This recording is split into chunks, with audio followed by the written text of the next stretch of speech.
love picking apart arguments about premarital sex because they are so heteronormative and they usually depend on a straight definition of sex.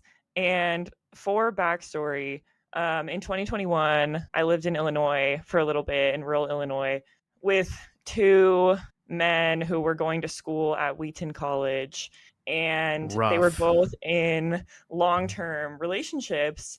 But I really annoyed the hell out of them because I kept being like, okay, so you consider yourself a virgin? And they both said yes. And I would say, okay, but you're doing all of these things with your partner. And they would say yes, but I'm not having sex with them. And I would say, okay, well then, if you have this very one definition of what sex really is, then like, do you think that I'm a virgin? And they would always kind of freeze up.